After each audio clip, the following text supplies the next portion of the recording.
चलो ध्यान दो। अकरेंस ऑफ मेटल, देखो इधर अकरेंस ऑफ मेटल जहाँ था, मतलब मेटल कहाँ कहाँ अकर करता है, कैसे अकर करता है, किस रूप में रहता है। तो सबसे पहले लो सीरीज वाले को देखे थे ऑक्साइड नहीं तो सल्फाइड के रूप में, ठीक है, या फिर ज्यादातर फ्री स्टेट में भी रहते हैं। तो फ्री स्टेट वाले से प्रॉब्लम नहीं हुआ था, oxide and sulphide. Oxide and sulphide के लिए मरकरी का निकाले थे सल्फाइड और, एंड कॉपर का निकाले थे ऑक्साइड और, ठीक है, तो उसको डायरेक्ट याद रखोगे। एंड नेक्स्ट आज हमारा मिडिल सीरीज वाले मेटल का अकरेंस देखेंगे, मतलब मिडिल सीरीज वाले मेटल कैसे अकर करते हैं हमारे धरती के अंदर, ठीक है। तो मिडिल सीरीज वाला जनरली दो ही कंपाउंड फॉर्म में बनते हैं, ये सब फ्री नहीं रहते, ये सब कंपाउंड फॉर्म में रहते हैं। एंड दो कंपाउंड फॉर्म कौन कौन हो जाएगा, carbonate form and carbonate which is CO3 form, and sulphide, sulphide S form, ठीक है, सल्फाइड, ठीक है। दोनों का वैलेंसी दो दो याद रखा करो, सल्फाइड एंड कार्बोनेट का। तो ये मिडिल सीरीज वाले जो भी होंगे मेटल्स जितना भी लेंगे, जैसे है तो बहुत सारा, एक आध दो का हम लोग एग्जांपल से देख लेंगे कि एक आध कार्बोनेट फॉर्म वाला और एक आध सल्फाइड फॉर्म वाला, ठीक है। तो नाम भी जरूरी है, जैसे उसमें देखे थे हम लोग, एक है सल्फाइड फॉर्म, एक होता है कार्बोनेट फॉर्म। दोनों का एम क्या है, काम करने के पीछे एम क्या है, तो काम करने के पीछे एम है कि इस दोनों में जो प्रोसेस लगाना है लगाओ, दोनों को लेके आओ ऑक्साइड ओर के पास। कहाँ लाओ, ऑक्साइड ओर में। इससे क्या होगा, या फिर ऑक्साइड फॉर्म में समझ लो, ऑक्साइड कंपाउंड में समझ लो इसको, ऑक्साइड कंपाउंड में।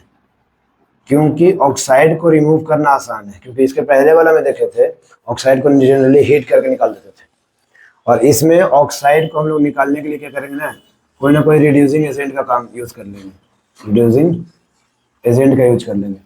रिड्यूसिंग एजेंट क्या करेगा, उसमें से ऑक्सीजन को निकाल देगा, बस। तो मेरा मेन मोटिव क्या होना चाहिए, चाहे जहां भी रहे उसको कहाँ ले आओ, ऑक्साइड फॉर्म में। अगर कार्बोनेट है तो कार्बोनेट के लिए करो कैल्सिनेशन, ठीक है। कार्बोनेट क्या होगा, कैल्सिनेशन प्रोसेस, प्रोसेस का नाम है कैल्सिनेशन, है ना। अगर सल्फाइड है तो उसके लिए क्या कर दो, रोस्टिंग। और यही चीज हम लोग देखे थे H2S वाला में, रोस्टिंग ही हुआ था, बट उसमें हम लोग जाने नहीं थे, इसमें जानना है।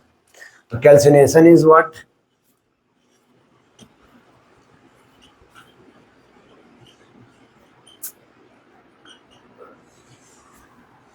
the process of strong heating, the process of strong heating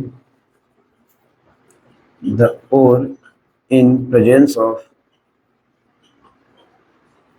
नहीं, in absence of air, ठीक है, और लिमिटेड एयर। मतलब इसमें जो ओर होगा, जो कंपाउंड फॉर्म होगा, क्योंकि ओर वही होता है जिस पत्थर में ये सब मिले, ठीक है, तो जिसमें मिल रहा है वही ओर, उस ओर को इतना स्ट्रांग हीट करो ना, किसके एब्सेंस में, एयर के एब्सेंस में, तब वो कहाँ बन जाएगा, ऑक्साइड में टूट जाता खुद, ठीक है। एंड व्हाट इज रोस्टिंग, तो इसी की तरह कुछ होगा इसमें, क्या हो सकता है, process of strong heating the ore in presence of air. इसमें एयर प्रेजेंट रहेगा, इसमें एयर प्रेजेंट नहीं होता, जस्ट दोनों का ऐसा ही किया जाता है, ठीक है। और करोगे ना तो सब के सब पहुंच जाएगा कहाँ, ऑक्साइड रखना। ऑक्साइड के बाद क्या करवा दो, रिड्यूसिंग एजेंट, तुमको जो मिडिल सीरीज वाले रिएक्शन मेटल्स था वो मिल जाएंगे। एग्जांपल के लिए देखते हैं, ZnCO3, ZnS एंड ZnS लेते हैं, ZnS ये हो गया जिंक सल्फाइड और, जिंक सल्फाइड और, नाम क्या होता है इस ये और का, नाम दिया है नहीं, नाम नाम जिंक सल्फाइड का होता है, दिया है यहाँ पे,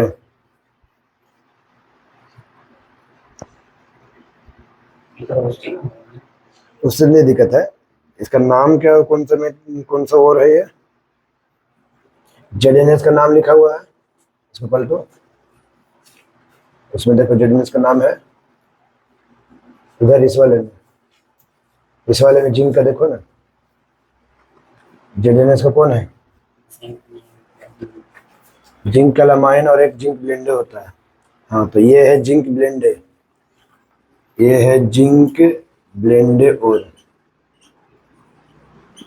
ठीक है, वो होता है जिंक कैलामाइन, याद रखो, ध्यान दो। ZnS एक और है किसका, जिंक का, मतलब और में ये कंपाउंड पाया था जिंक का और, जिसका नाम क्या है, जिंक ब्लेंडे और। इस जिंक ब्लेंडे और के अंदर कौन सा जिंक का कंपाउंड होता है, सल्फाइड वाला। कुछ नहीं करो, क्या करवा दो उसका, रोस्टिंग करवा दो। तो इसमें बोला है कि एयर के प्रेजेंट में हीट कीजिए, एयर के प्रेजेंट में हीट करना है, ठीक है। एयर के प्रेजेंट में हीट हो रहा है, तो एयर के प्रेजेंट में heat it is ZnO plus SO2 gas बाहर निकलेगा, ZnO प्लस SO2 गैस निकलेगा। देखो हमारा मेन क्या था मोटिव, कि जो भी मेटल वाला रिएक्टिव उसको कहाँ डाल दो, ऑक्साइड फॉर्म में, डल गया। अगेन एक और फॉर्म होता है जिंक का, ZnCO3। तो हमको सारे मेटल्स के लिए नहीं पढ़ना है, जस्ट तुमको जान लेना कि ऐसे होते हैं। जो हमारे पास जिंक है आज, वो डायरेक्ट हमके पास नहीं आया, ये जान लो। जो हमारे पास आज हम जिंक अगर यूज कर रहे हैं, तो वो जिंक इस प्रोसेस से होके आया होगा हमारे पास, बस ये समझना है ना। लोग कैसे निकालते हैं, जो ये इसके लिए पीछे जो लगा रहते हैं ना माइनिंग करने वाले, वो कैसे निकालते हैं कैसे नहीं, उससे हमको मतलब नहीं, बस जानना है कि हाँ ऐसे होते हैं, ठीक है। तो एक और कार्बोनेट का और एक जानना था सल्फाइड का और। इस और का नाम होता है जिंक कैलामाइन और। ये जिंक का कौन सा और है, कैलामाइन और जिंक कैलामाइन और का फॉर्मूला क्या होता है, ZnCO3। जैसे मरकरी का बोले थे ना, H2HGS, मरकरी सल्फाइड। कौन सा और था,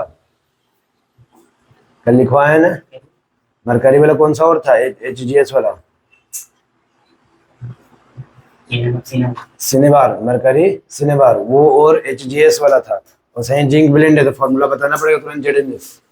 जिंक कैलामाइन तुरंत फॉर्मूला बताना पड़ेगा, पहले तो फॉर्मूला। और इसमें देखो ना, इसमें क्या बोला जाता है, इसमें हीट ही खाली करना है, strong heat in the absence of air. Air इसमें नहीं रहेगा, नहीं रहेगा तो ये खुद कन्वर्ट होता है ZnO plus CO2, ZnO plus CO2 gas में, ठीक है। तो देखो इस हिसाब से दोनों तरफ से ZnO हमारे पास आ चुका है। इसके बाद एक ही मोटिव हो कि इस ऑक्साइड को हटाओ, क्या यूज करके, रिड्यूसिंग एजेंट। तो हमारे पास जो सबसे अच्छा रिड्यूसिंग एजेंट प्रेजेंट है और ये रिएक्शन पड़ा हुआ हमारा, वो एक है सी कोक। इसके पहले वाले चैप्टर में पढ़ाए थे, रिडॉक्स रिएक्शन है ना। इसमें बनता है ZnO प्लस सी बाहर, तो Zn प्लस सी बाहर, CO कार्बन मोनोऑक्साइड गैस के रूप में। ये चीज हम लोग रिएक्शन पढ़े थे थी रिडॉक्स रिएक्शन में। ZnO का हुआ यहाँ पर क्या, रिडक्शन, और इसका हुआ ऑक्सीडेशन ना। ऑक्सीडेशन जिसका होता है वो होता है रिड्यूसिंग एजेंट। देख लो ये रिड्यूसिंग एजेंट है, रिड्यूसिंग एजेंट के रूप में किसका यूज किया हम लोग, कोक का। याद रखना आज से, Coke is a reducing agent, ठीक है। अब देखो इंपॉर्टेंट तो हो गया, ये बात खत्म हो गया। एक रिड्यूसिंग एजेंट का याद भी, नाम भी याद रखेंगे, और ये इस हिसाब से हमारा मेटल मिल गया। अब कोई भी तुमको मेटल मिलता कार्बोनेट फॉर्म वाला, इसी प्रोसेस से बढ़ जाओ, स्ट्रांगली हीट कर दो इन एब्सेंस ऑफ एयर, वो उसका ऑक्साइड बनेगा, उसका ऑक्साइड बनेगा, तो ये वाला काम कर दो। बट यहाँ पर सोचो तुमको मेन मोटिव क्या है, कि ऑक्साइड में लाना, और ऑक्साइड में लाकर क्या कर दो, रिड्यूसिंग एजेंट लगा दो। तो और कोई मेथड है जिससे हम लोग ऐसा कर सकते हैं, उसके ऑक्सीजन को रिमूव करने के लिए, उसके कंपाउंड में से जिंक को निकालने के लिए, ठीक है। अगर कोई है, मान लो ए, कुछ हम लोग डालेंगे ऐसा कुछ जो BC कंपाउंड में से B हमारा मेटल होने वाला है, तो इसको निकाल दे, कैसे होगा, हाँ। तो ये कौन सा रिएक्शन पकड़ रहा है, डिस्प्लेसमेंट रिएक्शन। तो एक और बात यहाँ पर बोल सकते हैं हम लोग, कि ये इस चीज का सहारा डिस्प्लेसमेंट रिएक्शन भी कर सकता है, कर सकता है। हम लोग ऐसा कोशिश करेंगे ना कि जिंक से ज्यादा रिएक्टिव वाला मेटल यहाँ पे डाल देंगे, रिएक्शन करवा देंगे, तो ज्यादा रिएक्टिव वाला क्या करेगा, इसमें से जिंक को तो हटावे करेगा, चाहे जो कर लो। और जिंक हटाएगा तो चाहे जिंक बाई प्रोडक्ट में निकले, चाहे मेन प्रोडक्ट में, उससे मतलब नहीं, जिंक निकलना था, निकल तो जाएगा। तो उस पे आएंगे, पॉइंट थोड़ा पकड़ने की कोशिश करो। पूरा चैप्टर का थीम, नॉट के एग्जाम्पल, ये तो बुक से तुम्हारा क्वेश्चन के हिसाब से बन गया। थीम क्या है, कि सल्फाइड मिला तो क्या करेंगे, कार्बोनेट मिला तो क्या करेंगे, ऑक्साइड आ गया तो रिड्यूसिंग एजेंट। और तरीका क्या है, तो और है हमारे पास, कौन सा रिएक्शन, डिस्प्लेसमेंट रिएक्शन। तो उस पर देख लेते हैं, ये हो गया रिड्यूसिंग एजेंट वाला। अब हम लोग देखते हैं डिस्प्लेसमेंट रिएक्शन वाला कर दो।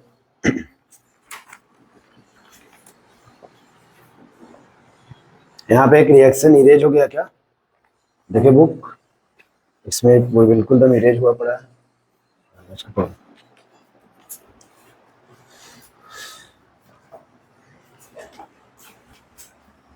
यहाँ पे बता देते हैं, ठीक है, इंपॉर्टेंट है ये भी। यहाँ पर देखें कि रिएक्शन देता है MnO2, ये क्या है, manganese dioxide. MnO is oxide और O2 इज डाइऑक्साइड। जैसे ये कार्बन मोनोऑक्साइड एक हो, या दूगो तो manganese dioxide plus aluminium metal को डाला गया है, तो बना दे रहा है क्या, Mn बाहर निकाल दिया, लिक्विड के रूप में निकलता है मैंगनीज, यहाँ पे Al2O3 ये बाहर निकल रहा है, एक लार्ज अमाउंट ऑफ हीट भी बाहर निकलता है। ठीक है, जब मैंगनीज डाइऑक्साइड एक समझ लो कि मैंगनीज को एक फॉर्म में पाया जाता होगा, कार्बोनेट नहीं तो सल्फाइड, उसको प्रोसेस करके हम लोग कहाँ लेके आए थे, ऑक्साइड फॉर्म में।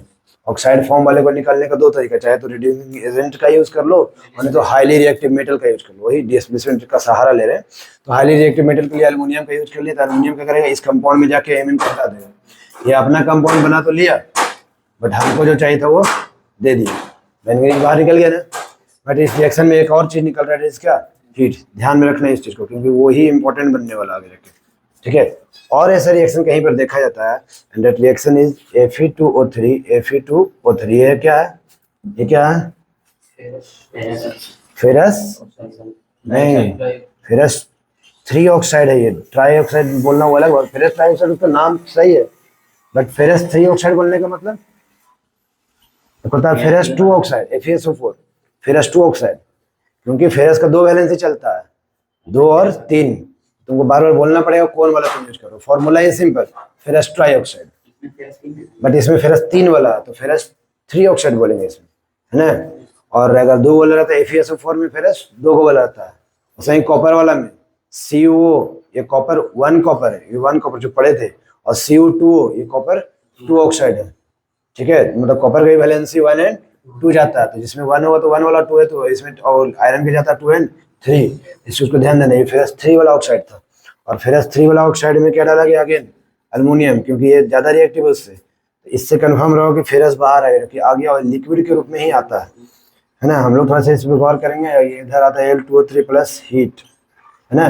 ये बार बार देख रहे हैं कि मेटल्स होके भी सब लिक्विड के रूप में निकलते, देख लो ऐसे रिएक्शन में जहां पर डिस्प्लेसमेंट का सहारा ले जा रहा है, हर एक के लिए नहीं, इसी दोनों के लिए। ठीक है, हर एक के लिए नहीं होता, इसी दोनों के लिए, और क्योंकि ये दोनों इंपॉर्टेंट जानने वाले, इस वजह से हर बार ये चीज कहाँ आ रहा है, मोल्टेन फॉर्म में। मेटल लिक्विड नहीं होता, मेटल मतलब मोल्टेन। ठीक है, मेटल को लिक्विड बोलने का मतलब मोल्टेन, हर बार ये मोल्टेन फॉर्म में क्यों आ रहा है बताइए, बोलो। ये रिएक्शन जब जब करके देख रहे हैं ना, तब तब ये चीज मोल्टेन फॉर्म में आ जा रहा है, खुद मेटल ही, क्योंकि बहुत ज्यादा हीट निकलता है। मतलब नॉर्मली हीट तो इधर निकल सकता है, बट इसमें हीट, एक्सेसिव हीट निकलता है ना। That's why reaction of iron 3 oxide with aluminium is known as thermite reaction. इसको क्या बोलते हैं, थर्मिट रिएक्शन। इससे क्वेश्चन आता ही आता है, तो ध्यान रखना, इंपॉर्टेंट है। थर्मिट रिएक्शन क्या होता है, reaction of iron oxide with aluminum, reaction of iron oxide with aluminum, this is known as thermit reaction. Why? Because it reaction produces a large amount of heat, है ना, which makes the iron in the molten form. वो इतना ज्यादा heat है ना, normal heat नहीं है, एक होता है रिएक्शन में एक्सोथर्मिक होते हैं, बट ये हाईली एक्सोथर्मिक है, that is why it is called thermite. देखो थर्मिट नाम ही बना हुआ हीट से, निकलता है क्या, आयरन भी लिक्विड में। एंड इस रिएक्शन का यूज किया जाता है रेलवे ट्रैक्स को रिपेयरिंग में, रेलवे ट्रैक्स रिपेयरिंग में। ठीक है, हमें इस वजह से जरूरत नहीं, आगे नहीं बढ़ रहे हैं, आज भर इतना ही रखेंगे। ठीक है, क्योंकि देखो इसमें दिया जा रहा है, जैसे गैप जो होता है ना, अगर यहाँ पर मान लो रेलवे ट्रैक में किसी तरह से गैप आ चुका है, तो एक साचा ढंग से होता है, साचा तरह के होता है, इस तरीके से मतलब बना बनाया आता है। और इसमें क्या करेगा, वही Fe2O3 का पाउडर आयरन ऑक्साइड डालेगा, और ऊपर से डाल देगा क्या, एल्युमिनियम, थोड़ा बहुत हीट करके रिएक्शन को चालू करवा देगा। रिएक्शन जैसा ही चालू होगा तो बाकी आप कुछ करना है नहीं, ये लोहा खुद ब खुद पिघल के कहाँ, ये ढांचा में बैठ जाएगा, और बैठने में जब हटाएगा तो आयरन मतलब जूटा जाता है। ठीक है, इस तरीके का यूज किया जाता है रेलवे को ट्रैक्स रिपेयर करने में। ठीक है, तो आज हम लोग क्या देखें, मिडिल सीरीज वाले मेटल का 2 फॉर्म होता ही है, कार्बोनेट एंड सल्फाइड। दोनों कहाँ पहुंचाना था, ऑक्साइड कंपाउंड वाले पे, ऑक्साइड पे लाकर रिड्यूसिंग करवा दो, नहीं तो डिस्प्लेसमेंट भी है। तो रिड्यूसिंग वाला हमारा चैप्टर यहाँ तक जाता है, एंड डिस्प्लेसमेंट सही है। एंड इसके बाद बचा क्या, मोर रिएक्टिव मेटल। तो मोर रिएक्टिव मेटल के साथ चैप्टर को कनेक्ट कर देंगे, रिफाइनिंग से। ठीक है, चलो आज